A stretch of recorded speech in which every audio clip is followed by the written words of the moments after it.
Hello everyone. तो ये question number 16 है। 1 से 15 तक हमने कर लिया है और 16 से 20 क्वेश्चन नंबर इस वीडियो लेक्चर में करेंगे। 65 BPSC question paper previous year का। Who among the following, okay, who among the following known for his work on medicine during Gupta. Gupta period में किसे अपने मेडिसिन के लिए जाने जाते थे, कौन पॉपुलर थे? सुश्रुता थे ये। सुश्रुता ये गुप्ता पीरियड में मेडिसिन के लिए पॉपुलर थे। Susruta was known for his work medicine during the Gupta period, and Susruta exist कब करते हैं? 7th century में as a physician, Indian and today the father of Indian medicine and इन्हें father of plastic surgery भी कहा जाता था, क्योंकि फर्स्ट टाइम इन्होंने सर्जिकल प्रोसीजर का इन्वेंट किया था। ओके, तो सुश्रुता इसका ऑप्शन हो जाएगा correct. Which one of the following script Indian script ancient India written right. कौन सी स्क्रिप्ट थी जिसे राइट टू लेफ्ट लिखी जाती थी एंशियंट टाइम में? तो ये जो खरोष्टी थी, खरोष्टी लिपि को राइट टू लेफ्ट लिखते थे एंशियंट में। Okay, Kharosthi script of ancient India was written from right to left.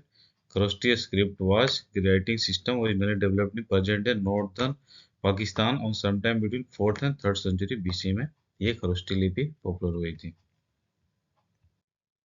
Which one of the following port was in use for the North Indian trade during Gupta period में north Indian में trade के लिए कौन सा port use करा जाता था, ये पूछा है। तो ताम्रा लिप्ति जो ट्रेड पोर्ट थी, इसे यूज किया जाता था गुप्ता पीरियड में। काफी प्रोमिनेंट था ये कलिंगा किंगडम में।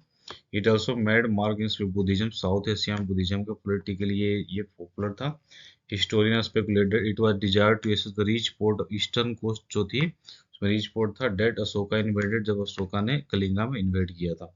और भी पोर्ट देख लेते हैं। तो पोर्ट ऑफ ईस्ट कोस्ट में कौन कौन सा? घटनसाला आंध्र प्रदेश में है, तामलीप्रीति उड़ीसा में, अरिकमेडु पड्डिचेरी में।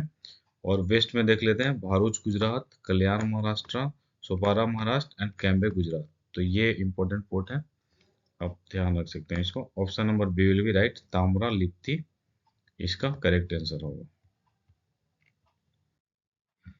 Mughal Mughal painting reached at zenith under. तो मुगल पेंटिंग जो था वो किनके जेनिस में, किनके शासन काल में अपने पीक पे था? तो ये जहांगीर के टाइम में मुगल पेंटिंग अपने पीक पे था। ठीक है, Mughal painting reach zenith during the reign of emperor Jahangir. कब से कब तक रहा था जहांगीर?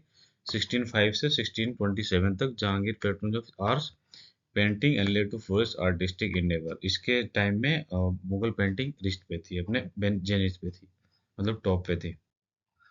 इन medieval India why was Mansabdari system, Mansabdari system थी उसे मेडिवल इंडिया में क्यों इंट्रोड्यूस किया गया था? तो ये मनसबदारी सिस्टम था एक, इंट्रोड्यूस किया था मेडिवल इंडिया में। Primary facility recruitment and organisation of a large army, जो इंट्रोड्यूस करे जाते थे मिलिट्री में रैंक ऑफिशियल, उनके लिए मनसबदारी था। Allowing the Mughal empire efficiently manage his vast, जो टेरिटरी उनकी होती थी उनको मैनेज करने के लिए आर्मी की रिक्वायर्ड होती थी, उन्हीं के लिए ये मनसबदारी इंट्रोड्यूस किया गया था। Military force through structure system and responsibility, it was a way to streamline military recruitment and command within the empire. That means उनके जो टेरिटरी में शासन चलाने के लिए होते थे उनके लिए मनसबदारी ये आर्मी के लिए रिक्रूट करी जाती थी। ओके, तो ये ऑप्शन नंबर बी होगा correct, facilitating recruitment to the army. Army की रिक्रूटमेंट के लिए मनसबदारी प्रथा इंट्रोड्यूस किया गया था मिडिवल इंडिया में। ओके।